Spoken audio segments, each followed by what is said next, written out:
Live. Good evening and welcome to Michigan's Great Return to School.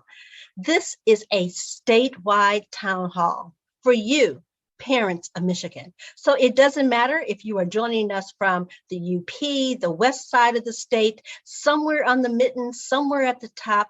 Parents, this is a conversation for you. My name is Jametta Lilly, and I am so blessed. I serve as the CEO of the Detroit Parent Network, and I am a member of this exciting partnership that is bringing this town hall to you this evening. This partnership is made up of the Detroit Public TV, the Michigan Learning Channel, and the COVID313 Community Coalition for Families and Students. And I'm a proud founding member of the COVID313 Coalition, and Detroit Public TV has been with us in this journey. And so this evening, we are just so excited to be able to bring to you leaders. For you parents and educators and others in our state to hear the leadership from our Department of Education, our Department of Health, and also to hear the very important voices of our mental health professionals.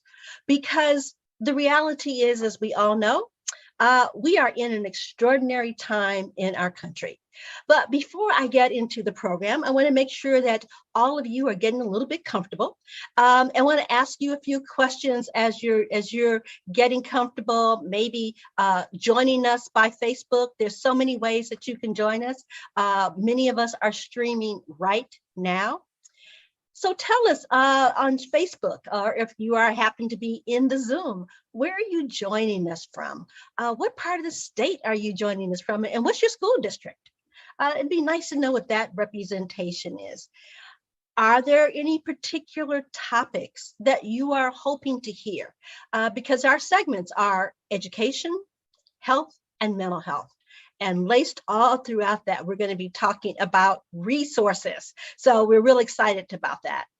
The last thing that we'd like to ask all of our parents, and we were having a great conversation, families, just before you joined, and that is for many of us, this is the first week of school. So thousands of our children throughout the state of Michigan got ready, their book bags, their smiles, teeth washed, and parents, you took pictures of them for their first day. So we'd like to invite you. Please go ahead and send us pictures of your child's first day or first week. We would love to share that. Wouldn't that be a wonderful tapestry to remind us that all the work that we are doing is all about our children, and together that we can make it, regardless of circumstances, a great school year. We are going to be translating the program both in Spanish as well as in ASL. And so I'd like to make sure that you know how to tune in for that. Christina, can you please give us the details for listening to the program in Spanish? Christina.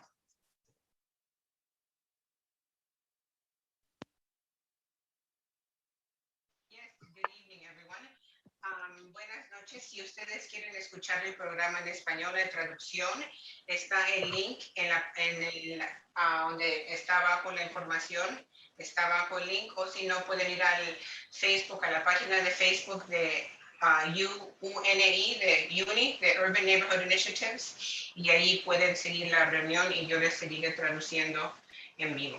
Gracias. Gracias, and thank you. And we're also making sure that we have participation of our ASL community. And so I will ask that Manda, can you please interpret the instructions for this morning?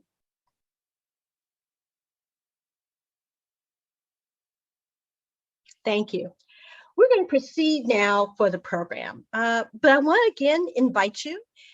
Tell us where you're joining us from. If you have a picture of your child or children from their very first week, please share that with us as well. And so let me get started and let you know about this really awesome program that we have for you.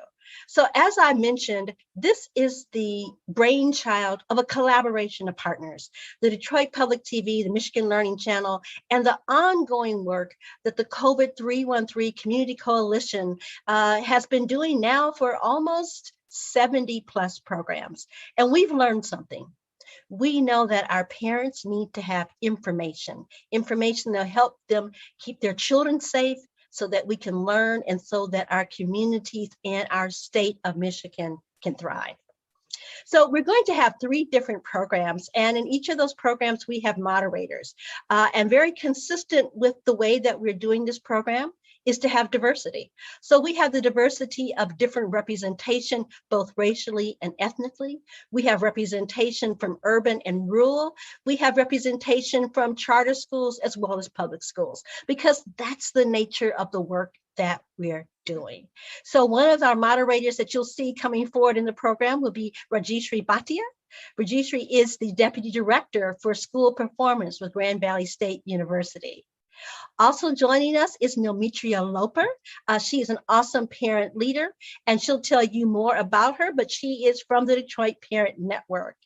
The other parent that is joining us is Owen Gosselin. Owen is a parent leader in Sheboygan. And last but certainly not least, because what else is special about this program is not only the voices of leaders to give us information and facts, but also resources. Parents, this will be an opportunity for you to get tips and tools no matter where you live in the state of Michigan for your little people, whether it's Great Start to Readiness for your pre-K kids, all the way up to your young people that are looking at college and career. And so Tara Hardy will be on to talk about that. So why don't we start right there, Tara? I've said your name. Come on really quickly and tell us about the resources that families can get ready for. Absolutely. Thank you. I would love to tell you about the Michigan Learning Channel. And as you can see on the screen right now, I'm going to show you a specific page on the Michigan Learning Channel. To get to the Michigan Learning Channel, go to michiganlearning.org. To get to this specific page, it's COVID313 right after those letters. So what you'll see on this page is we are comprised of 6 PBS stations throughout the state of Michigan. You can see this is us talking right now, which would be live if I wasn't actually on it. At the bottom of this, you will see there are statewide resources here, and then there are resources by county and by region. Each PBS station across the state of Michigan has put together resources for their counties. So that's what you will see represented here. We start with the Upper Peninsula and go all the way down to the Thumb, to southeastern Michigan, to northern Lower Peninsula, to mid-Michigan, and to western Michigan. And after you get to this spot, you can click on a county. I'll click on Wayne County just to show you. Underneath the county, you'll see a whole bunch of resources. There's resources for finding a preschool. Detroit Parent Network is on there if you'd like to talk with Joneigh. Guidance Center, Children's Center, Alliance for Mental Illness, all kinds of resources are here. If you are a part of a resource or are using a resource that we do not have here, please email us at mlc@dptv.org. This is a very beginning of a very big resource page. So we would like to keep this up to date. Thank you, Joneigh, back to you.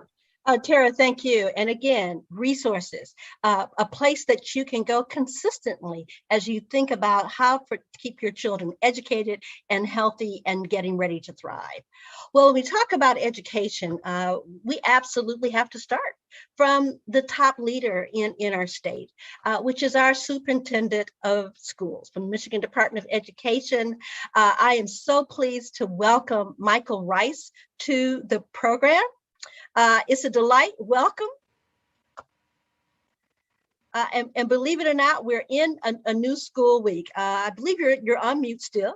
But what I would like to share with all of you, just like families, we have thoughts and dreams of how we want our children to learn. Well, literally everyone that is in this Zoom with you is also a parent, a grandparent, an aunt, someone who is invested in the quality education in the state of Michigan. And so Superintendent Rice, would you share what are your thoughts now that we started a new school year? Well, thank you, Joneigh. And I want to also thank COVID313 Community Coalition for Families and Students, Detroit Public Television, the Michigan Learning Channel, and the Detroit Parent Network as well.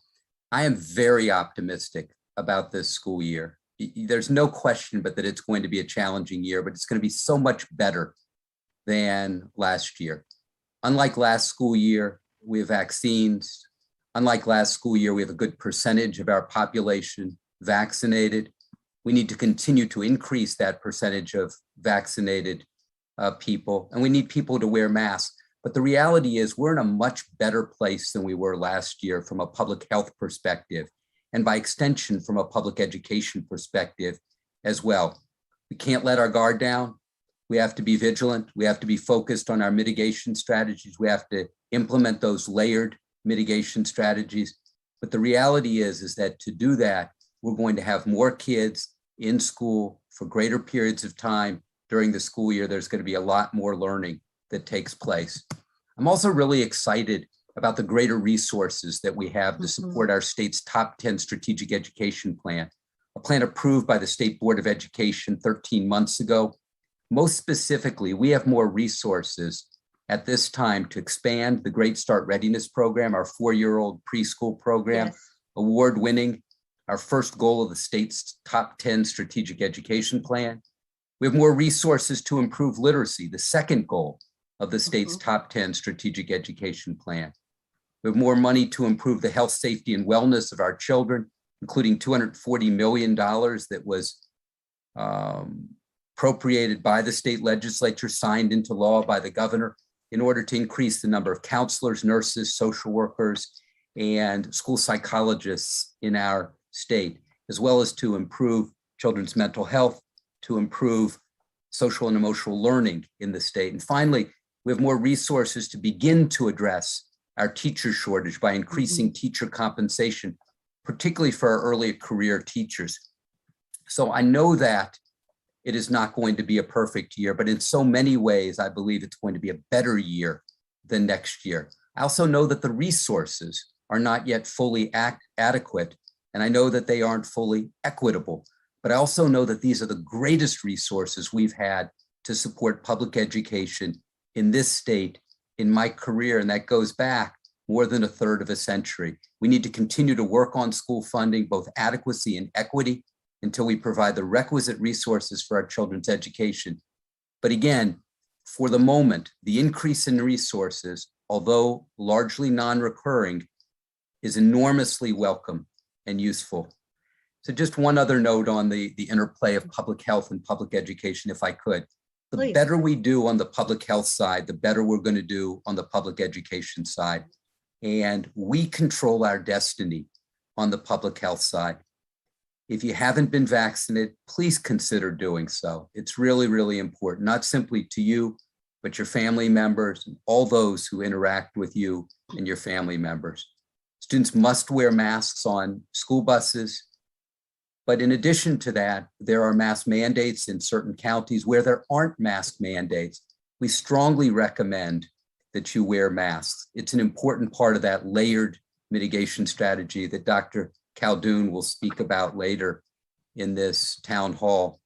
And then finally, important to maintain that good hygiene, the washing, the wiping down periodically. We don't fully control our own destiny this year from a public health and by extension a public education perspective, but we control it to a greater degree than we did a year ago, pre-vaccines, pre-vaccinations. And we control it to a greater degree than we did a year ago, given the markedly greater resources that we have now. So again, I'm very, very optimistic and so appreciative of being a part of this town hall. Superintendent Rice, thank you for a couple of things. One is for families. I think you heard the superintendent say there's a strategic plan for the state. So that's something that we should probably know about. And there were critical resources, millions of dollars that have come into the state that our educators and folks in health and social service, mental health have been identifying, are going to now target to those critical needs, literacy, making sure there's more opportunity for young learners, and absolutely that we need to have more to address the social and emotional impact. In fact, some of us could say some of the devastating emotional impact that COVID has had. And thank you for reinforcing about masks and vaccination. At the same time, recognizing that there are some counties in the state of Michigan that have some different regulations. And so parents, that means that we have to kind of do our homework. But you know, Superintendent Rice, you don't do all of this work by yourself. You're probably thinking, thank goodness, right? Right. And so we're pleased to have as part of the program to join us as well is Serena Shivers. And Serena is the Deputy Executive Director of Professional Learning. Serena, could you come on and share a little bit about what your hopes are for this new school year? And then we're going to go into some questions, and Milmitria Loper, our parent leader, will be joining us as well. Serena.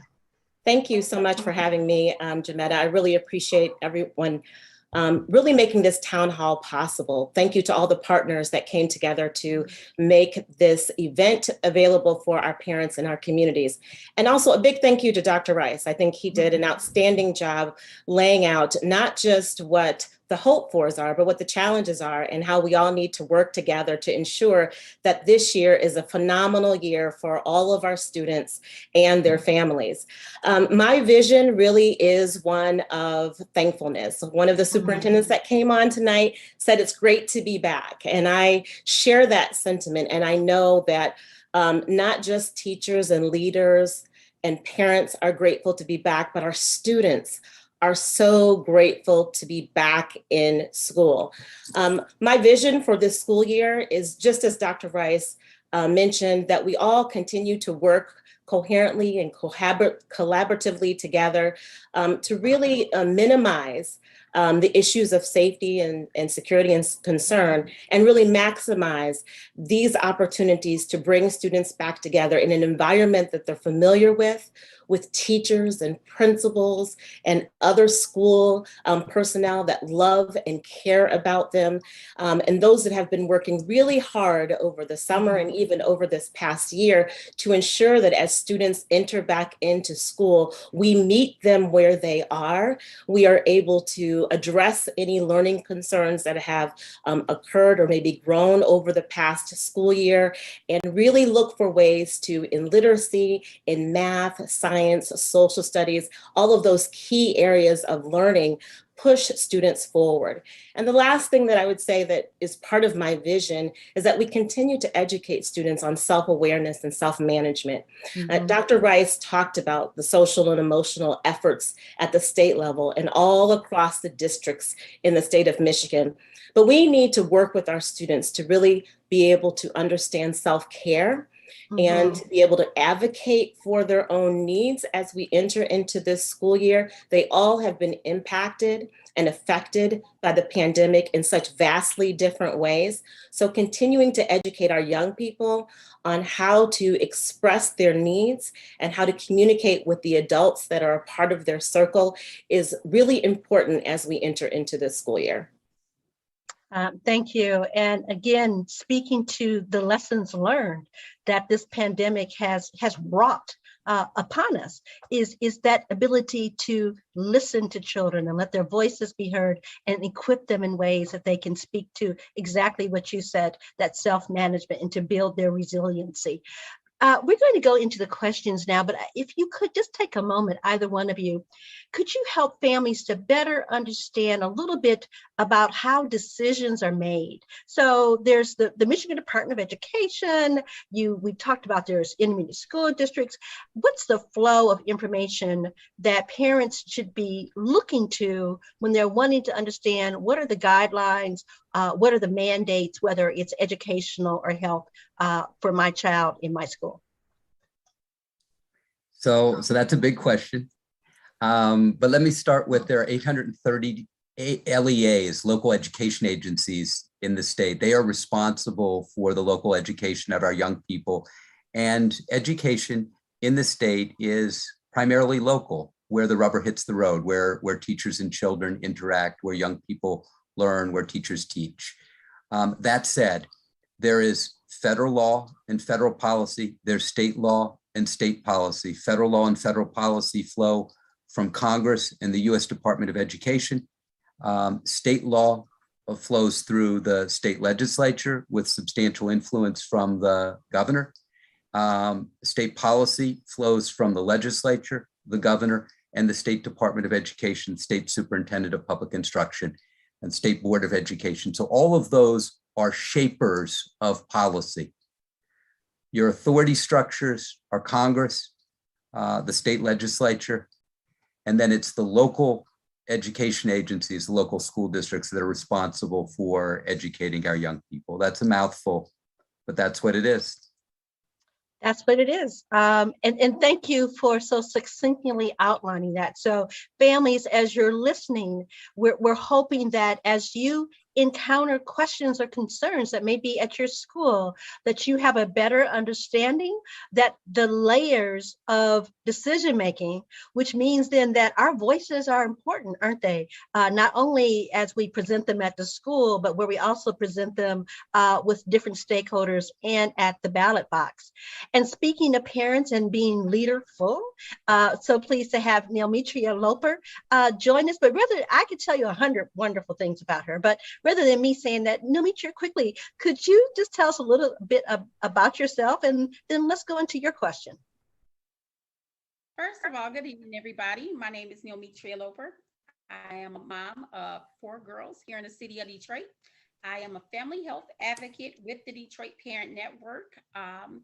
And we partner with the Wayne Health Mobile Unit to go around giving COVID information and vaccines and testing and all health related needs. And so that's my role. But first and foremost, I'm a parent and I have these same concerns, just like everybody else about their kiddos. So happy to be here.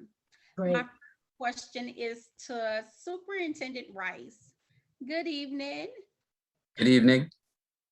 The first question I have is, what are the health and safety protocols the department is recommending to keep families and students safe this year?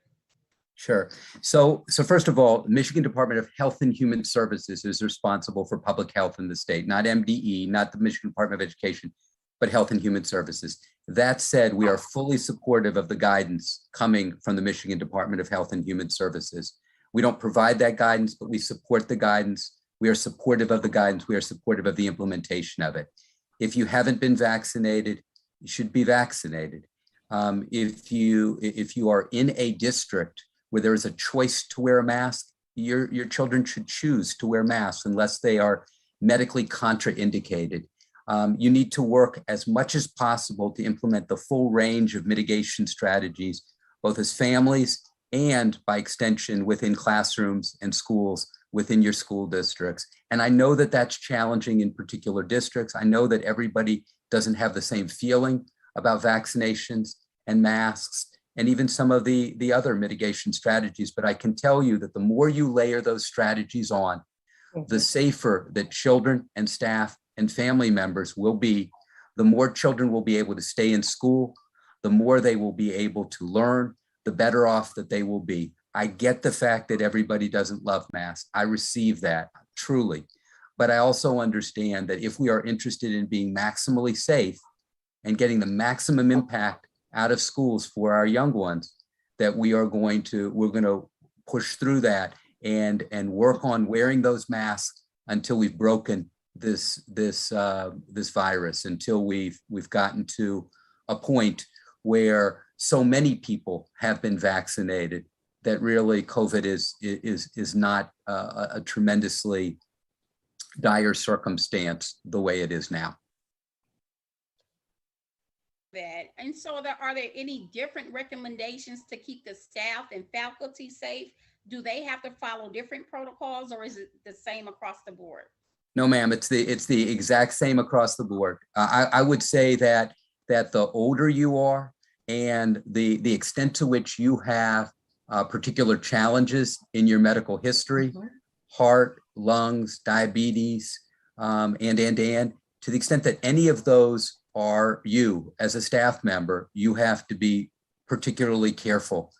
But I would argue that we should all be careful, not necessarily because we are all equally vulnerable, not my point, but we all have the possibility of getting and transmitting, and not only transmitting, but transmitting unwittingly.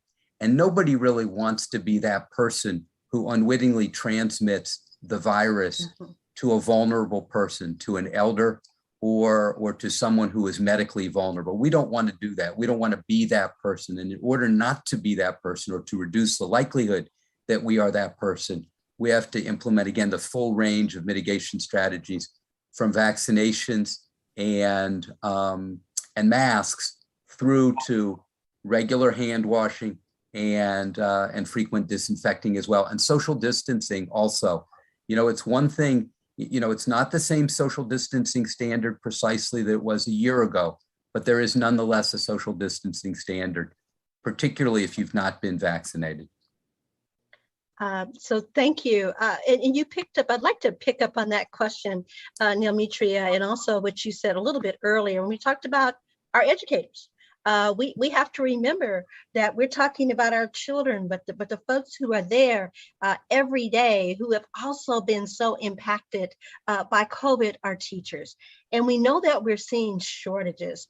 Could either of you speak to, while we've had new funding, but what are some of the strategies that you're looking at to, one, do you expect shortages? Maybe what percentages? Where do you think you're going to have the greatest shortages? And what are the ways that you're hoping to reduce that? So Dr. Shivers, do you want to start on this, or, and I'll follow, because I don't want to hog the mic.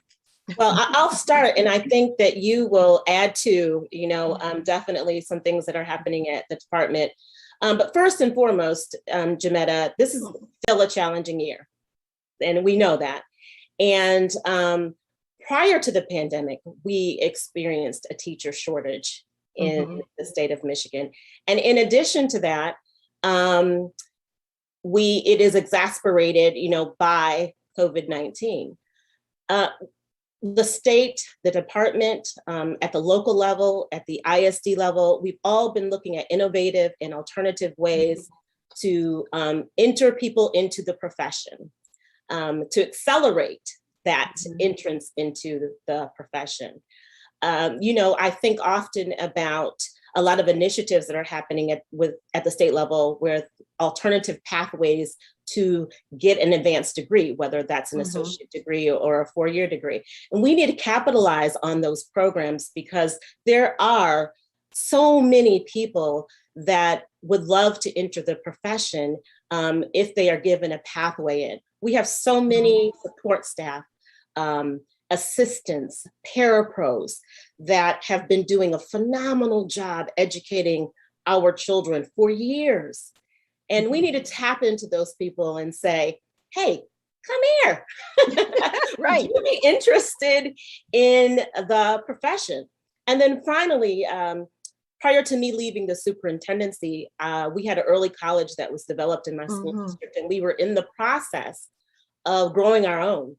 And so that is another way that maybe a little bit more long-term, but looking at how we can cut this teacher shortage, this leadership shortage, this educator shortage at all levels, cut it in half by taking the young men and the young women that are in our schools as students and tapping them to enter the profession through cadet teaching programs, through early college programs, through all type of apprenticeship opportunities to get them ready to be in the classroom. So those are just some of the ways that I know in my conversation with leaders, we are looking to address this, both short-term and long-term.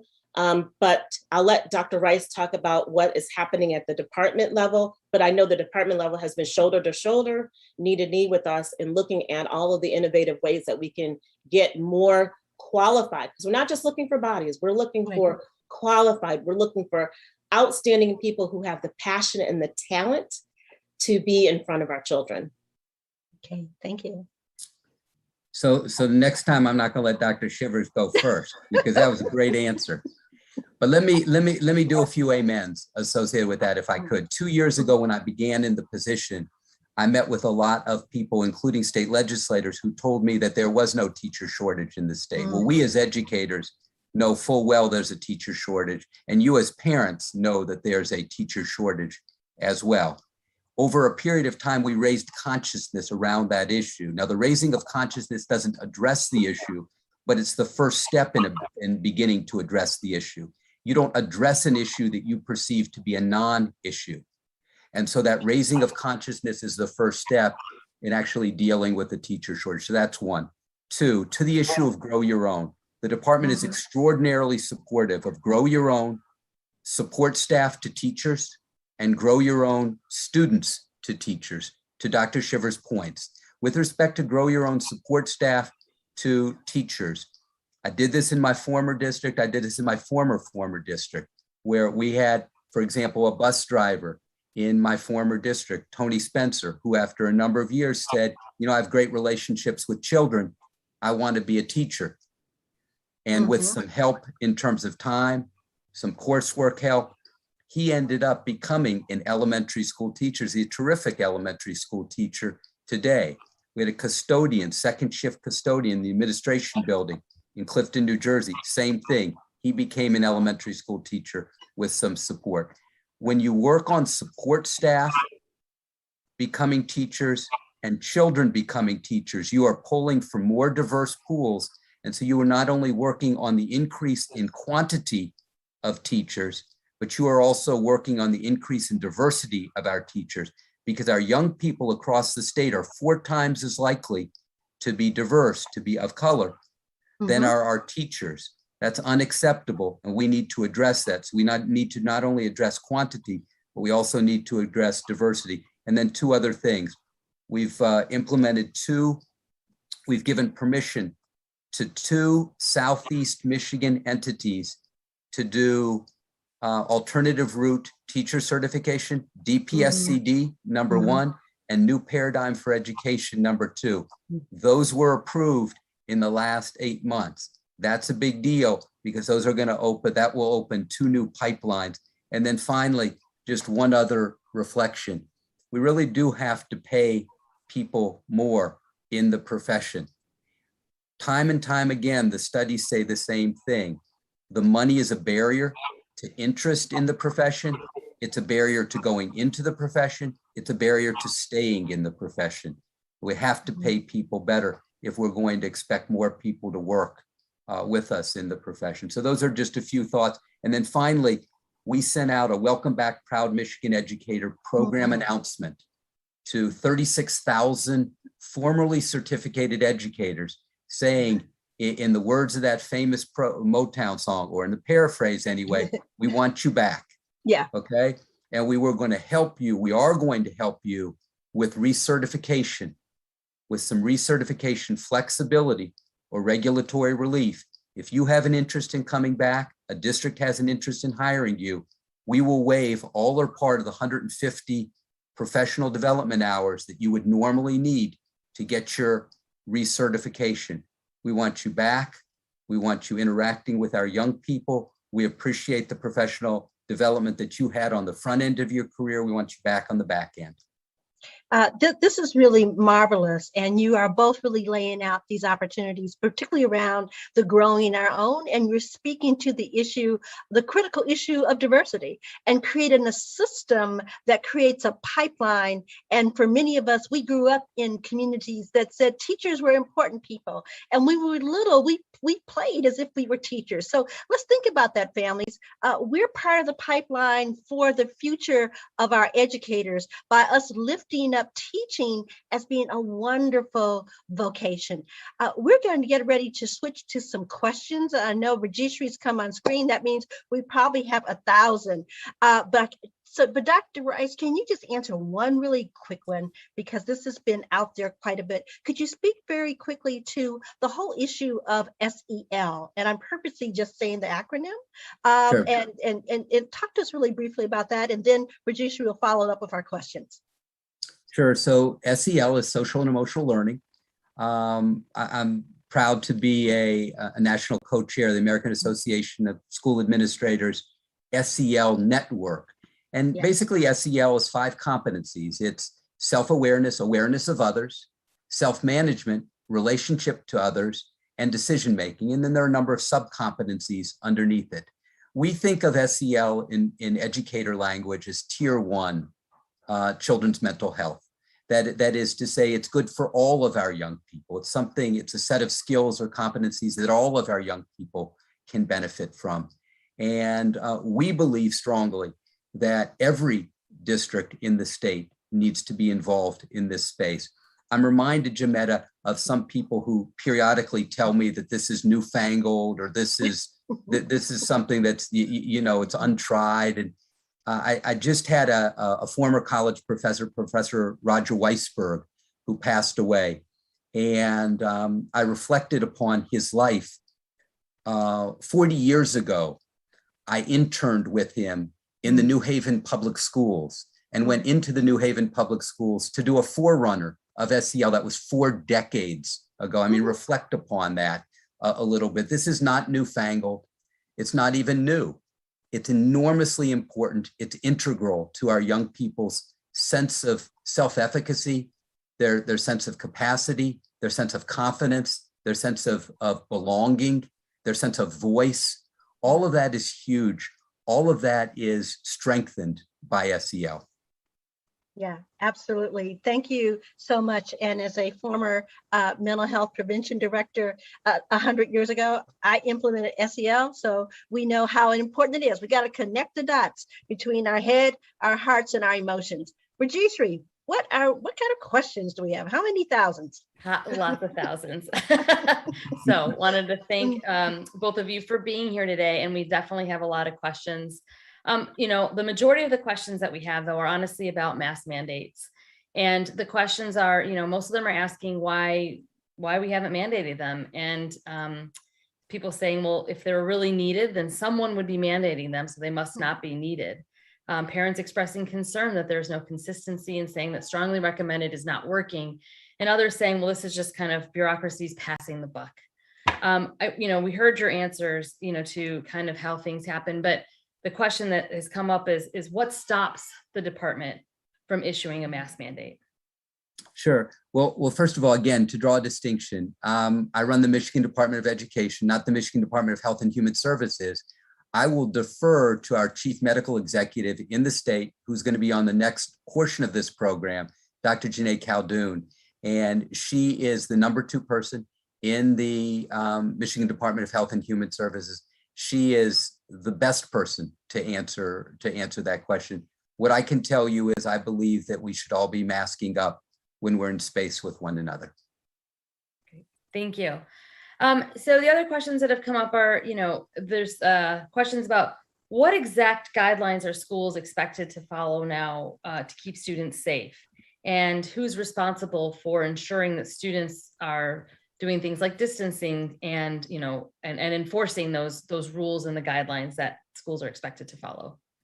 So if they are in fact mandates from outside the districts, those are the responsibility of the local school districts. If the local school districts or their county health departments have taken it upon themselves to issue mandates, again, the local schools are responsible for enforcement, recognizing that is extraordinarily difficult.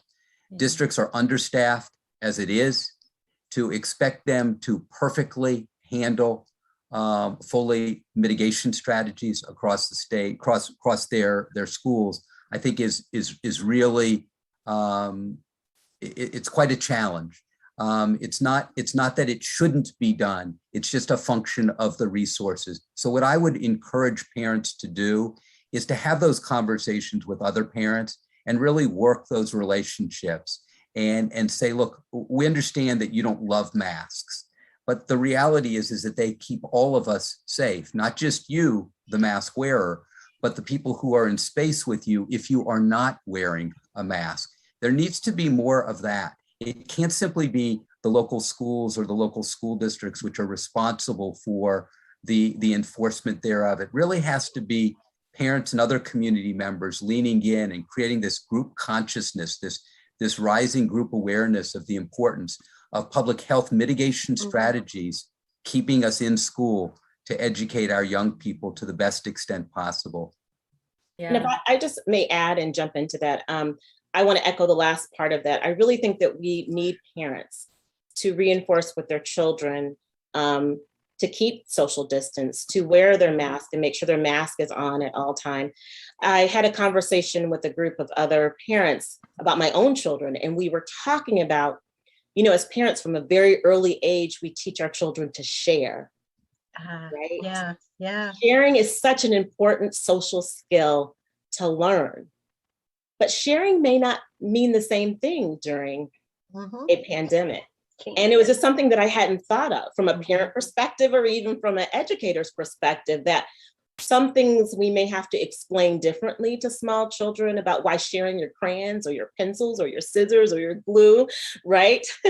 Or even, teenagers, they like to share makeup and, all kinds of things. And so a lot of conversation about some things that are things that we instill in our children. We need parents to have really meaningful conversations with their children about how those things may have to be different. Doesn't mean that we don't love one another and care for one another, but sharing in the context of a pandemic may have to look different.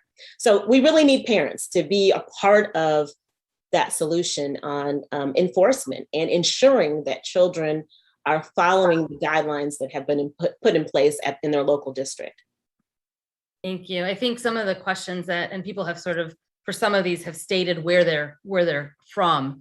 And what I'm noticing from some of these is these are coming from communities where there's a little difference of opinion, I guess is the way I maybe put it, between the, what people believe is necessary to be safe and not. So your words are well taken in terms of that community piece, but I think that, I can appreciate the frustration that some of these parents are feeling when they don't feel like maybe the community is sharing the same values. And so they're looking for some help from externally. And I can certainly understand what your point about the schools and their role as being to educate, and enforcement is certainly a tax on them as well. So it kind of comes full circle, right? We need the community and the community needs each other to actually get anywhere.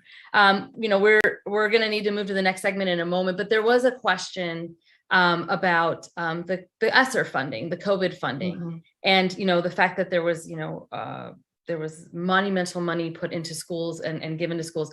How can parents find out how their district is spending their ESSER funding? Sure, so that's a great question. What I would recommend is that it's a district by district conversation, that you reach out to your local superintendent, that you find out when it's going to be discussed at local school board meetings. This should be a periodic conversation at local school board meetings, not simply in terms of the allocation of the funds, but then how's it going? So you were going to hire these helping professionals.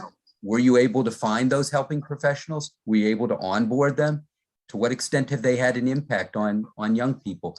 These federal dollars in our state, $5.8 billion in CARES Act, CRESA, and ARP Act funds, which go through September 30th, 2022, 23, and 24 for CARES Act, CRESA, and ARP respectively. If I were interested as a parent, I would be reaching out to my local superintendent to get information about the initial allocation of those funds and when those funds were going to be the subject of board meetings in those local school jurisdictions, so that I could learn more and help influence the spending of them. Again, it comes back to engagement. Same answer as before, right? It all comes back to us getting engaged. Yes. Thank you so much to both of you for joining us today on this very important town hall. We really appreciate your being here and sharing your thoughts with us. Thank you. Thank you. Thank you. Thank you. Our next segment is about physical and mental health, and it is my pleasure to begin our segment with Dr. Joneigh Khaldun, Michigan's top doc, if you will, who's joining us. Dr. Khaldun, hi there, welcome. We're happy to have you here. You heard all the, you know what questions are going to be coming, so feel free to in your sort of opening, address what you'd like to address. But why don't you go ahead and give us your thoughts in the first 5 minutes, and then we'll jump in with some questions. Sure. Well, good evening, everyone, and really just thank you so much for bringing this really important event together. As a mother of 3, I certainly know how hard this past year and a half has been for everyone, but I also share the sentiment that was shared on the last panel, that I'm just really excited about this school year as well. So there's no question, COVID has completely changed all of our lives. Many people have lost loved ones and friends to this terrible virus, including myself. And I know that for some families, children have actually not been in-person learning for more than a year and a half. And parents and guardians, again, including myself, we've had to try and manage childcare responsibilities, trying to make a living and trying to make sure our kids were also still learning at home. And it's been quite challenging. The challenges have been real. They've been unprecedented. But as I said, I am still very optimistic and encouraged and excited about this coming school year. And specifically, I think because we actually have the tools and we know what we need to do to keep our kids in school safe and importantly, in-person learning. MDHHS has actually issued very clear guidance on the layered prevention or mitigation strategies that Dr. Rice has mentioned already. Those strategies that will actually help keep our students and our teachers and staff healthy this fall. So first of all, as has been discussed, anyone who's eligible should absolutely get one of the safe and effective COVID-19 vaccines. The 3 vaccines, Moderna, Johnson & Johnson, and Pfizer, they underwent diverse clinical trials with thousands and thousands of patients, of participants in the trials, and they are safe and they are effective. As of today, over 177 million people across the United States and nearly 5 million people right here in the state of Michigan are fully vaccinated. That's 2 doses if it's Moderna or Pfizer, or 1 dose if it's Johnson & Johnson. And even more people have had at least their first dose. The majority of cases, and this is really important, the majority of cases, hospitalizations, and deaths at this point from this terrible virus are in people who are unvaccinated. And that means the vaccine is actually doing exactly what it was intended to do. And even against this more easily transmitted Delta variant that we are seeing. So unfortunately, the Delta variant, which now makes up the majority of our cases over the past couple of months in the state, it's a game changer, quite frankly. This is a new variant. We knew there was a possibility for variants to come with COVID-19. And this is a new variant that spreads faster, and data suggests it can actually cause more severe disease, and particularly in those people who are unvaccinated. So there's no question, the most important thing we can all do to protect our kids and get community spread of this virus to low levels, as low as possible, is to get vaccinated. So in addition to that, in addition to vaccination, our school guidance also includes recommendations on wearing masks, proper ventilation in classrooms, testing. Testing is really important, especially if you've been exposed and of course, if you have symptoms. Social distancing, at least 3 feet of distance between students in a classroom. And importantly, staying home if you are sick.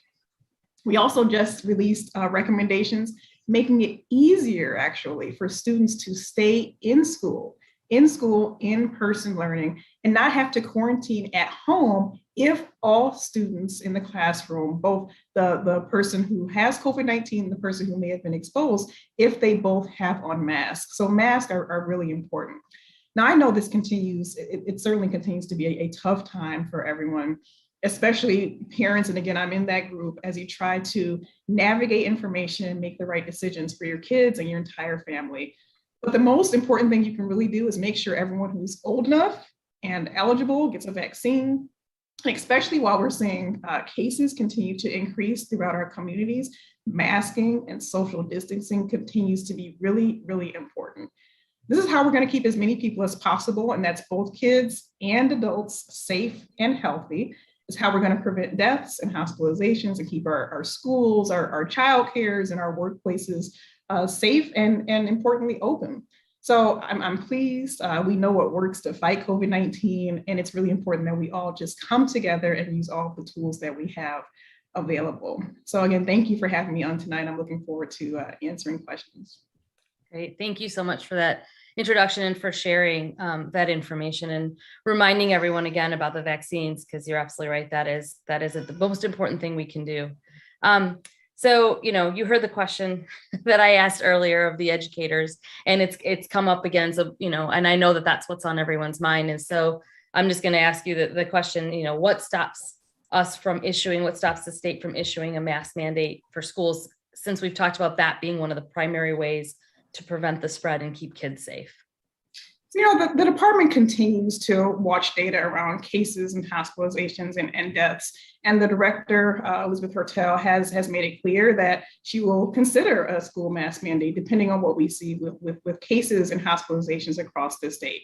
But I will say we've been working very closely with our local health departments. I've been working with our school districts to make sure that our kids and our schools have what they need to be protected. And I'm pleased that as of last week, we actually had, we now know that over 60% of students in traditional public schools across the state actually do have some form of a mask mandate in place in schools. So we continue to work with our local health departments to provide guidance so that kids can be safe in school. Thank you. I want to invite Neil Mitria back, who's going to help me co-moderate this session. And we also have Dr. Felix Valbuena. Dr. Valbuena, if we could ask you to unmask, quote unquote, yourself, turn on your camera. And so that we can kind of shift a bit to some of the other questions that we have. So Dr. Valbuena, why don't we start by, can you just take a moment and introduce yourself to everyone? And then Neil Mitria, if you want to go ahead and ask the first couple of questions, that would be great when he's done. Sure. Thanks so much, Rajeshri. It's great to be with you today. Hi, Dr. Khaldun. Good to see you. I can't really add a whole lot to the explanation that Dr. Khaldun gave us. The only thing that I would say is, as a medical provider, as a family physician, so I oversee everything that goes on at the Community Health and Social Services Center, the CHAS Center. It's a community health center in Southwest Detroit. That it's very important that everybody has an established relationship with a primary care provider. And what we're doing is we're including the COVID-19 vaccine as part of that relationship, that doctor-patient relationship for chronic illness care, for preventative care. And working to get as many individuals vaccinated. So my point here is, if you don't have a primary care provider, you should seek one out. And the primary care providers, data showing that have the most trusted healthcare relationship with individuals. And we continue to vaccinate at the center 6 days a week and on Saturdays out in the community.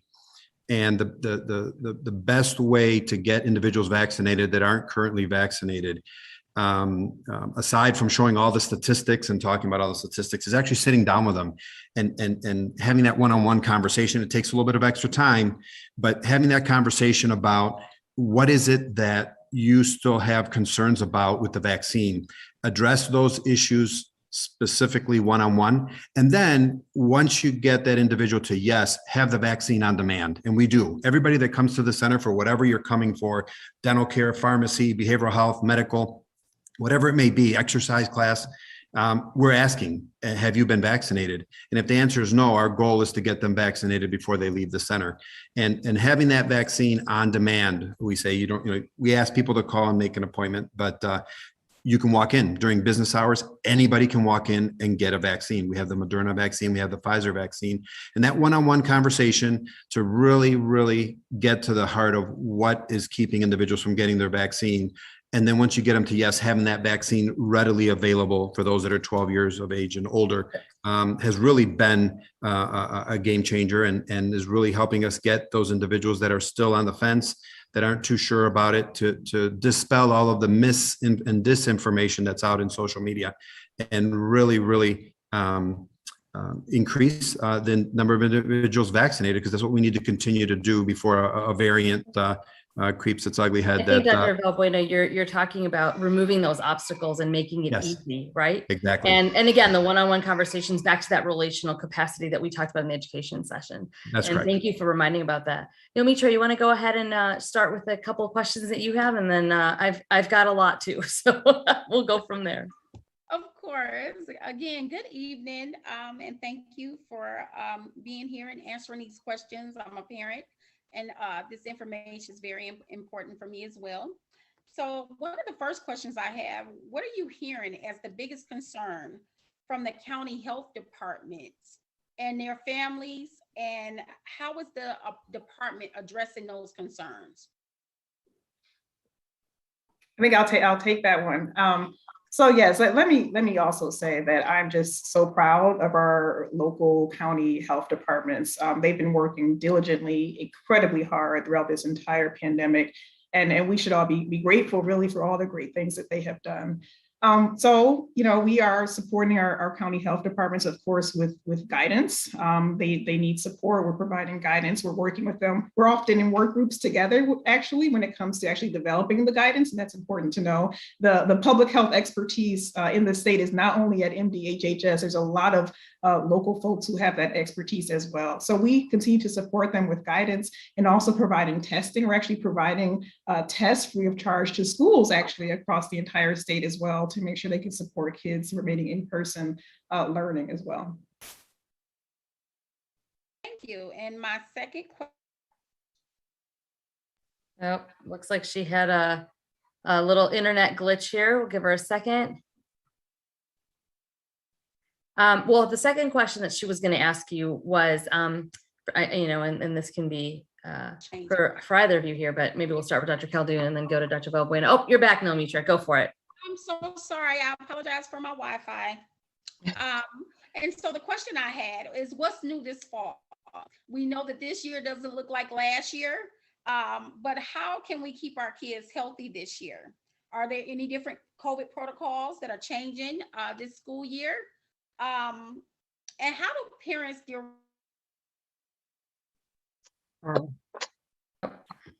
Nomitra, I think we lost you again. We lost that second part. So maybe we can answer the first part. How do we keep our kids healthy this year?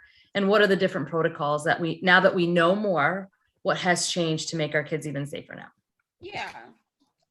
Yeah, so I think, to be honest, the biggest thing between the difference between the start of this school year and last school year is that we have vaccines.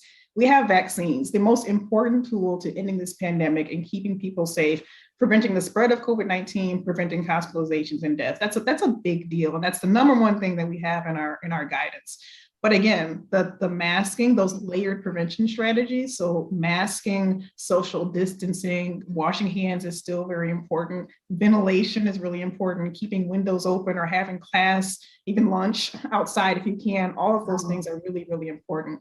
One thing that has changed this year, we just literally today updated our guidance so that we know that if kids are masked and they are in a controlled setting, we know that we can use things like testing so that if you actually test every day for a student for 7 days, we actually now will allow you to stay in school instead of having to go home and quarantine and miss school. So that's something important. We have updated guidance for kids to keep them in person in particular situations. So that is on our website as well. Thank you so much, Dr. Khaldun, for answering my questions. Thank you. All right, and now I have got several questions from our audience. This has been an active thread here. And, I'm going to, again, this is the majority of questions are coming back to a mask mandate. And so one of the questions asks, what do we need to do to get the director to implement a mask mandate? How do we push this to happen? I mean, everything we're saying is talking about masks being the key. What do we need to do as a community, as a state, as a group of parents? What do we need to do to make that happen? Yeah, I can say that we continue at the department to watch the data on hospitalizations. We have more than 60% of kids in public schools across the state who actually do have some form of mask mandate in their school district. So we continue. We have epidemiologists and people tracking the data, and we continue to support our local health officers as well. Thank you. Can you both also share, we've talked about masks and vaccines. What are some of the other important mitigation strategies, and specifically, what else are schools doing beyond just masks and vaccine? What else are we encouraging schools to do? Maybe I'll talk a little more. So ventilation is really important. We know that schools did receive some funding over the past year to actually update their ventilation systems. I know many schools have portable air filtration systems in their classrooms, and many are also just keeping the windows open, which is still really, really important. So testing is also a really important strategy. We've seen a lot of success with testing over the past year as well, and identifying cases as quickly as possible so we can prevent any type of spread. Great.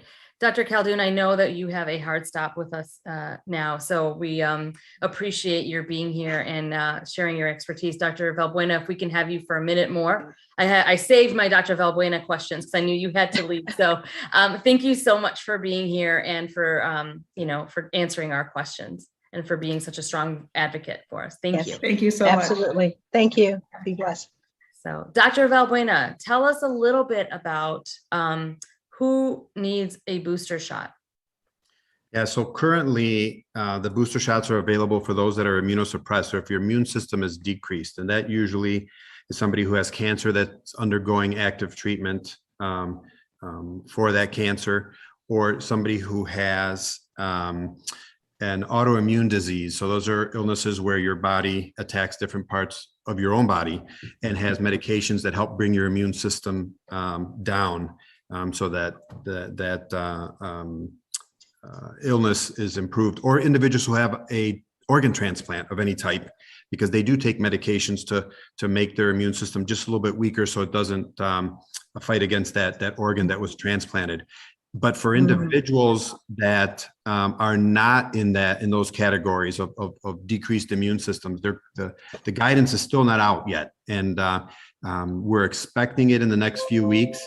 But one of the things that's really being looked at is as our defenses against the virus decrease, there's a small window where the booster is ideal to give. If it's not low enough, the booster isn't going to give you enough help in protecting you. So we don't want to do it too early.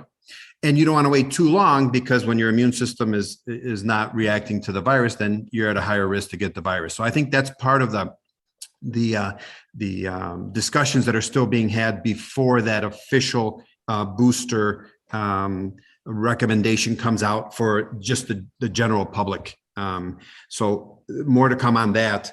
One thing that I would like to issue or restate that the educators were talking about is the importance of the family. You know, everybody is asking Director Hertel at the Michigan Department of Health and Human Services, put the mask mandate into play. But this is something that we each need to take on as a responsibility, and families should be educating and working with their kids and their neighbors to really drive that home, because you shouldn't need a mandate to wear a mask. If at a family level, parents are really working with the kids and understand the benefit of having that mask, we can get where we need to be without necessarily having to have a mask mandate. And then the other thing that we need to be on the lookout for, that as I was hearing Dr. Khaldun, is flu season's coming too. So go get your flu vaccine, because those flu vaccines are available from 6 months of age and up to help mitigate some of the possibility of individuals getting the flu as well as getting COVID at the same time. So that's something to really keep in mind. Thank you so much.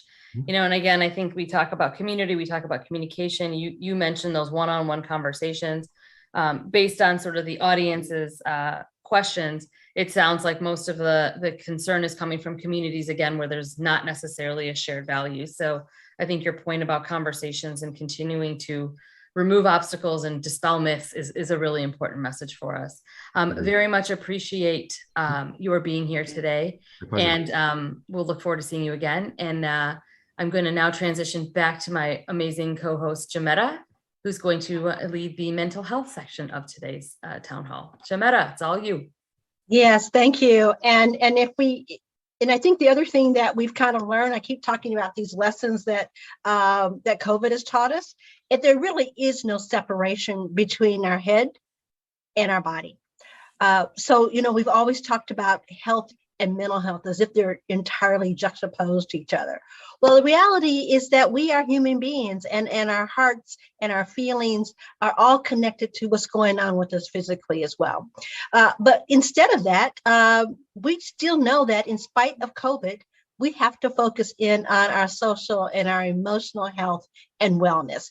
And so I'm really pleased to ask Owen Gosling, one of our parent leaders from Sheboygan, to come on and who's going to moderate this really important conversation with our Janetta? mental health professionals as well as our school professionals. Janetta, give me 1 second. I apologize. I just got I just wanted to share something very quickly before we move on. Okay. Members of our audience are questioning whether we're actually reading their comments and answering. And I want to assure you that we are reading each and every one of them and asking your questions. We understand the frustration you're feeling. We understand where your questions are coming from. And we certainly will continue to advocate for getting the answers that you're looking for. But I want to reassure everybody that we are reading them and asking the questions. And we're hopefully going to get to some better answers as we all continue to work together. So please continue to ask the questions and we will continue to ask them. Thank you so much. And if I could, just really quick to add to that, because people may have missed it in the beginning, but we can't reinforce it enough. We know we're going to have more questions that we get to this evening. So we invite you to still submit your questions. The COVID313 Town Hall, working with our partners, DPTV, as well as Michigan Learning Channel, we're going to be looking at those questions and beginning to use those as part of our weekly town halls by bringing in more people to answer them. So please know that your voice matters, and we'll be following up, but we simply know that we couldn't get to all of that in this hour and a half. Thank you. And so with that, I'm gonna hand it back to you, Owen. Thank you, Jametta, and thank you to everybody for joining us tonight. My name is Joneigh Khaldun. I live in Sheboygan, Michigan, which is just a little bit east of Mackinac City, if you are not familiar with it. And most importantly, I have a daughter, Alice, who's 6 years old and started her first day of first grade yesterday. So I know a lot about the anxiety that we're all feeling this first week back to school. In my daughter's case, this is her first time stepping foot in person in school, and she's very excited. In fact, you may hear her in the background. She's still excited about her first 2 days of school. But of course, we're also very anxious. And we know that there are many children out there who have lost loved ones or are experiencing difficulties because of the disruptions of the last year and a half. So I'm pleased to introduce two of our panelists today to talk with us about mental health. Pat Watson, who is the superintendent of Bloomfield Hills School, and Crystal Armstrong, clinical director of the Children's Center. And to kick things off, I'd like to ask each of you maybe to introduce yourselves a little bit more and to tell us one or two things that you would like parents like myself and caregivers to know about the issue of mental health. And perhaps we can start with you, Mr. Watson. Hello, are you there? I'm there. I'm here. I appreciate it. Thank you.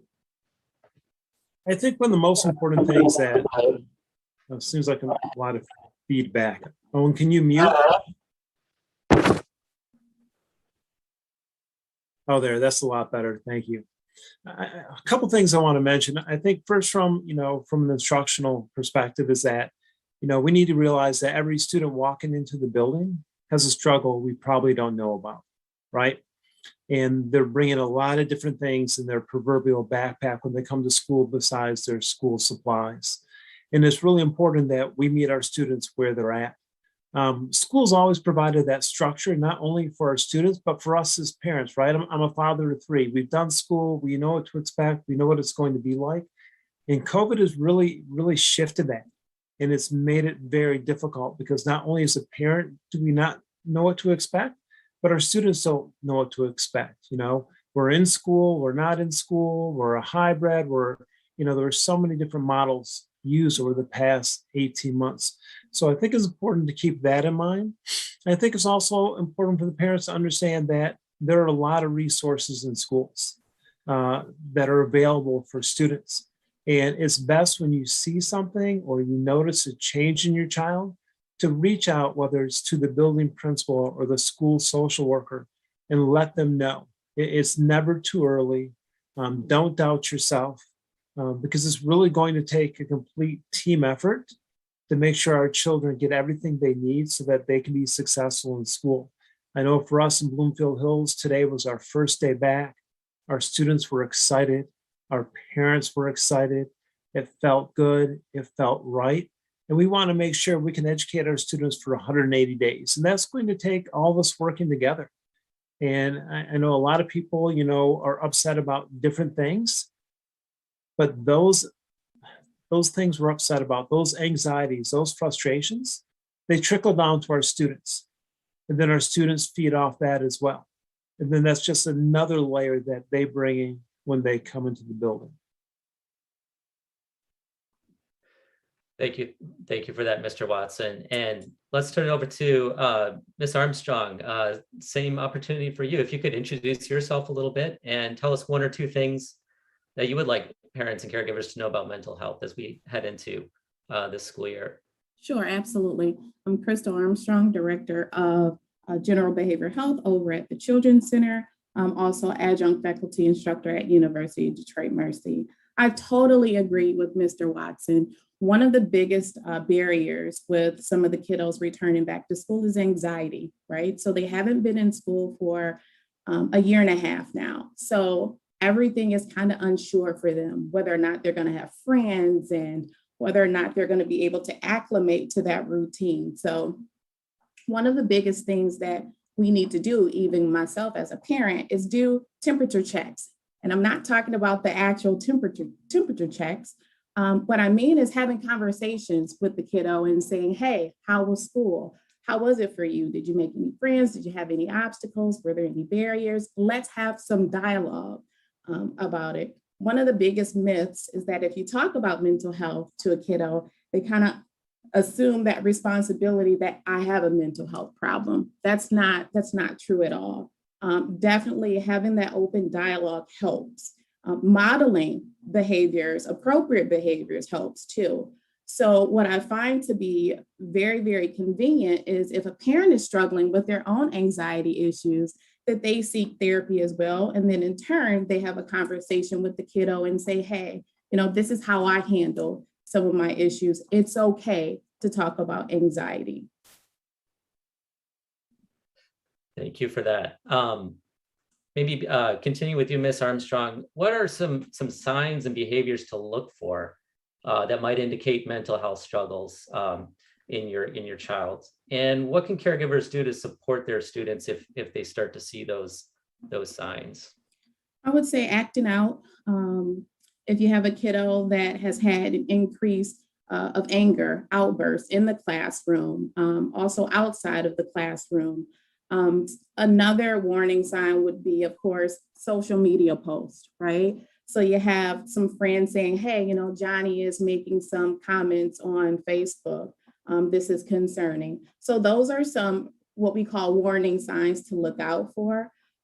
As a parent, what you can do, again, have that conversation with the kiddo and say, hey, I know that this is a rough time, validate their feelings.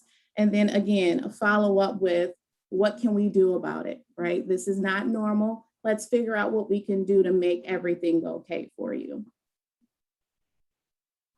Thank you. Over to you, Mr. Watson. What are some supports and programs that schools have instituted to help maintain the mental health of students and to help parents help their students?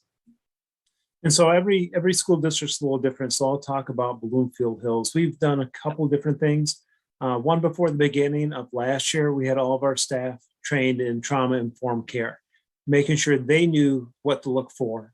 And not only did they know what to look for, what to do when you actually see it, and working with students and other staff members. We also made sure that we hired additional social workers this year so that we have at least one full-time social worker in every building.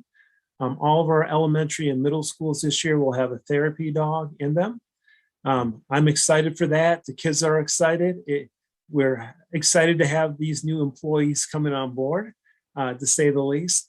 And then we've also worked over the summer to make sure we have a full K-12 social emotional curriculum.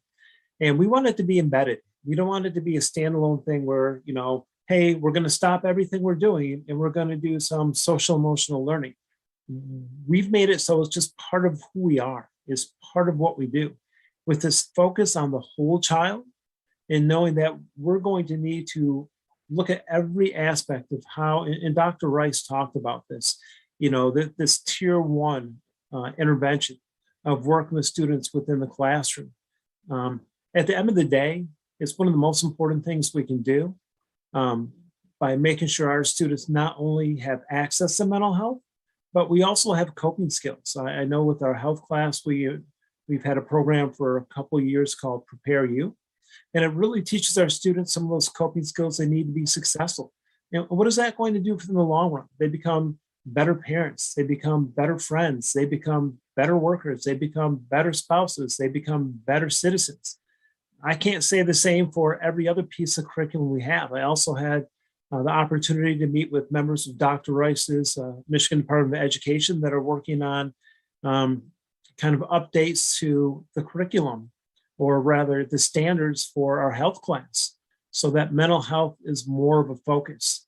And as the stigma starts to go away, as we start to have these important conversations, all it's going to do is make it better for all of our different students that are out there. It's scary for some. You have people that say, well, school's not a clinical setting. And I get that. I understand that. I've been part of those conversations. But we also can't be naive and close our eyes to what's going on, right? We see it every single day. I mean, try letting your child watch the news, between foreign policy, between what's going on with mask mandates, between where the next national is. I mean, you can't even let your kids watch the news. This is, kind of where we're at.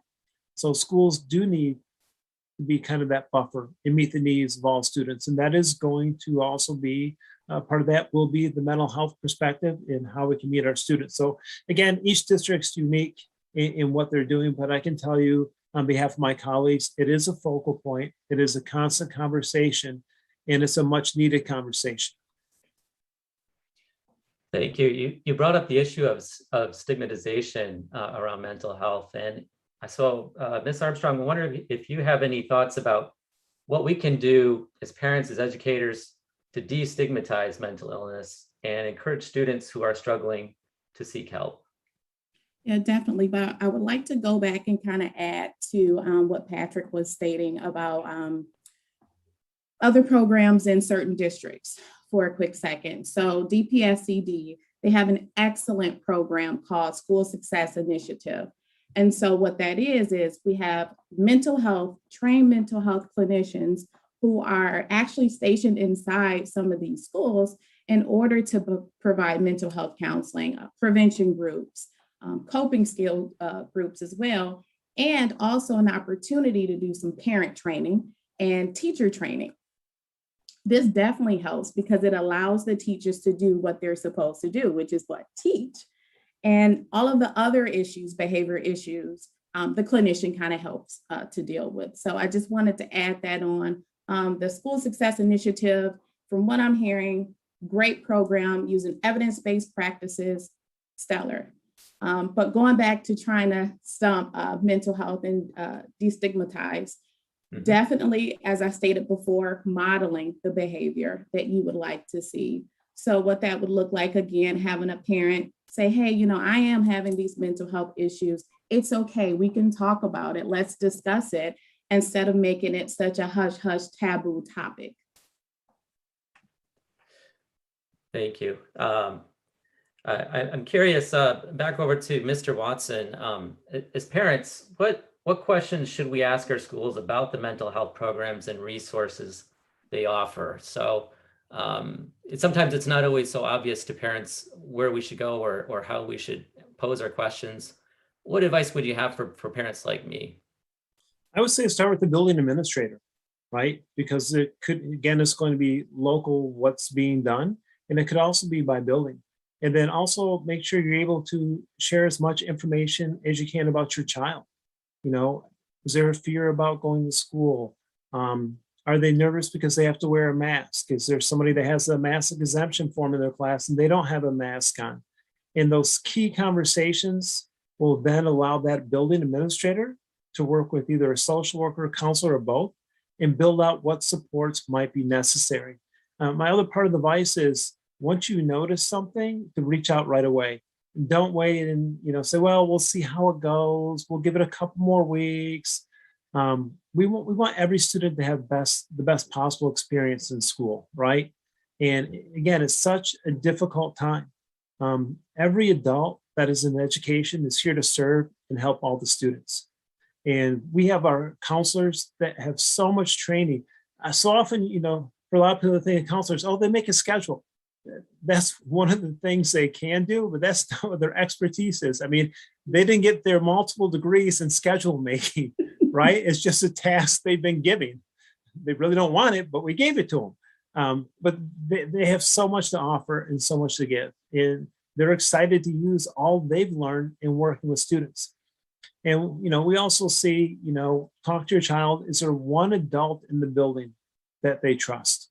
It's important for every child in every building to have one adult they trust or they feel they have a bond, a connection with. And then oftentimes the parent can reach out to that teacher and say, hey, Pat's kind of had a rough day. Can you check in on him and make sure everything's okay? Those relationships are key to everything. I've been into my 28th year in education, and people always say, oh, I'm thinking about this, or I might become an engineer or a teacher or a doctor. What do you think the key to success is? I said, it doesn't matter what you select. Relationships are the key. If you're going to be successful in anything in life, it boils down to relationships. And our teachers are some of the best people at forming those relationships. So lean on the adults in your building that are trained. They're the best people to go to. Thank you. And kind of a follow-up to that question.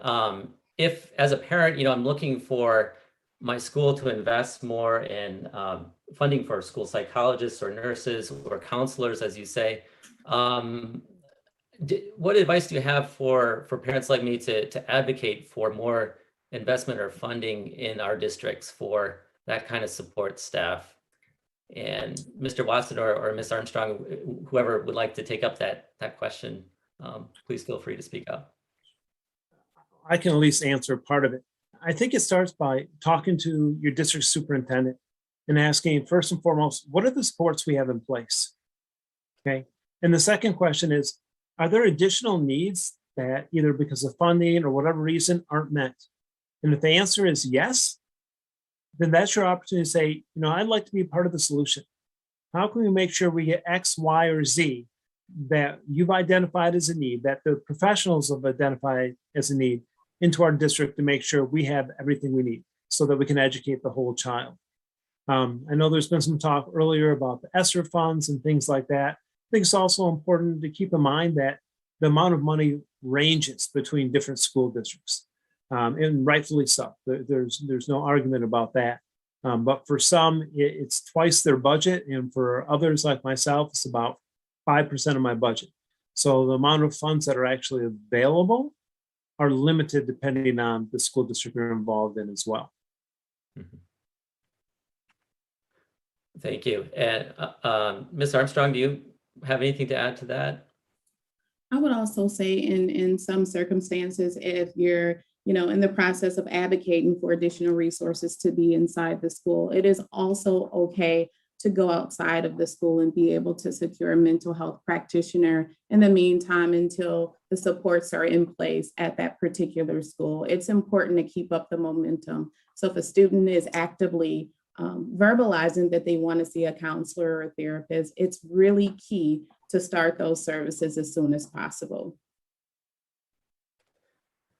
Thank you both. And I think at this point, I'm going to turn it over to Rajeshri for some more questions from our audience. Yes, and we have questions for you. Thank you so much, Owen. Thank you to both of you for being here. I'm going to start off with a question about grief and loss. And as we know, COVID has caused a tremendous amount of grief and loss for all of us. What can parents be doing at home? What are we doing at school to help our kids get through the trauma of COVID? The death of loved ones, the loss of sort of innocence, if you will. How can we support students to deal with that? I would say one of the things that we can do is sound the alarm. So if we see a particular kid struggling and we know some information, such as that they have lost a loved one, that it's important, again, that we link that particular kid up with a mental health professional to process the death of a close family member or a loved one. That's super important. The other key thing is also with grief and loss, it's important that if you have the opportunity to do small groups in the schools, and just say, hey, you know, this week we're going to talk about trauma. This week we're going to talk about grief and loss. Sometimes that opens up the avenue for them to disclose in a group setting versus waiting for them to come and actually talk to an adult. Great, thank you. Talk to me, Dr. Watson. How do we deal with children who may feel shame or stress if they are exposed to or contract COVID? And that's something that has been going on, unfortunately, since the beginning. You know, the stress, the anxiety about COVID. I think it's important that, you know, we teach the students that, you know, you're doing everything you can to be careful. So we've got the mitigation factors in school, and unfortunately, especially with the Delta variant, is so highly contagious. You can do all the right things and still get COVID, right? And so helping the student understand, again, working with the counselor in the building to understand that, you know, unfortunately, you can't control everything. And, you know, it is disappointing, you know, for the students that are going to be in quarantine. But as Dr. Khaldun said earlier, the Michigan Department of Health and Human Services has made several updates, including one today, so that students, for the most part, if they're not sick, they're going to be at school. And I think this is really what part of it boils down to, is how do we make sure they're able to stay at school? And some of these new pieces to the quarantine policies, I think, will be a big factor. I think it's also important for us as a father of three, that we talk to our own children about it, that we take, you know, we let them know we're going to take precautions. We're going to be careful. But with so many things again in life, we can't control everything. And sometimes things are going to happen out of our control. And when they do, or if they do, here's our family plan of what we're going to do to deal with it. You're going to be home for 5 days. Here's who's going to be home to take care of you. Here's how you're going to get access to your educational materials, right? So having that family plan in place if something does happen, I found was beneficial for a lot of our students last year. So it wasn't a shock that, oh my gosh, I've been exposed, I have to stay home. What's going to happen? Who's going to be with me? How am I going to learn? I'm going to be so far behind. Like all those things that we already know are going to be there all become part of the plan.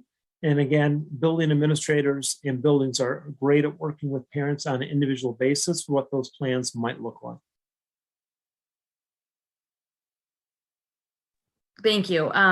Questions that have come up are also, you know, this idea of responsibility. I have a 6-year-old and we have an infant at home. So she feels a tremendous amount of responsibility for her sibling. The same is coming through and from the audience that, you know, how, if a kid does bring home COVID, right, and it spreads through the home and the plan is there, how do we help them deal with any kind of guilt or grief? You know, hopefully it passes and everything is okay, but there's a concern on the part of parents that, you know, if something does happen, how do we deal with that? How do we help our students not feel, our children deal with any responsibility they may feel, whether they bring it home or not? A big piece I think we're missing, and I should have spoke about when I answered last time, is reaching out to your pediatrician for, you know, a reference for a mental health professional, right? People that are actually trained to do this day in and day out. It's not something I went to school for. I'm not fully equipped, but there are people that went to school just for this. And your pediatrician probably is the best person to recommend someone to you so that your child can get that assistance and that help. Again, as a school district, we'd be there to support as much as possible, but really this is the area where a mental health professional is best used. Absolutely. So seeking help is most definitely. Did you want to add something?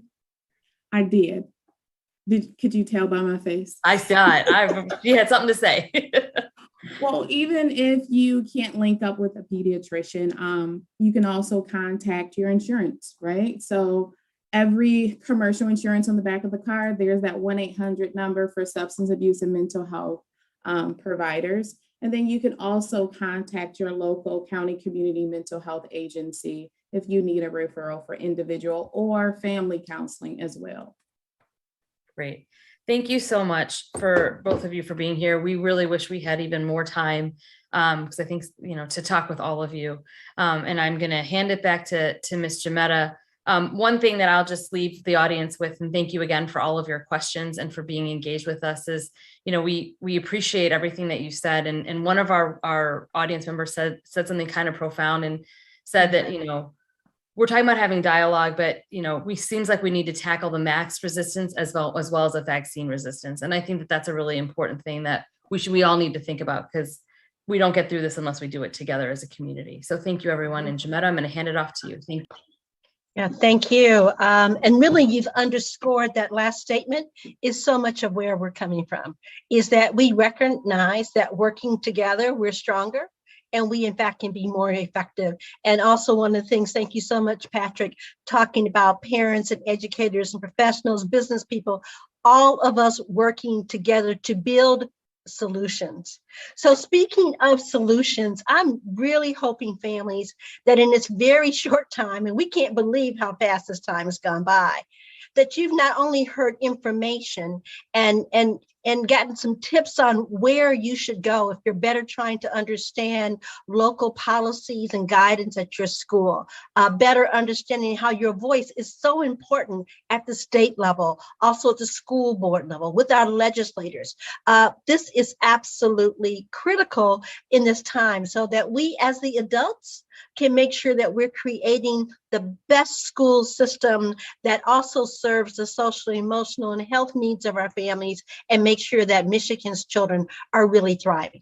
So again, I want to bring back Tara. Please remind us where we can get these awesome resources. And while Tara is doing that, if you have some last minute questions, if you have some pictures of your children that you'd like to share, go ahead and put those in there, because we definitely want to hear from you. Tara, take us to those resources.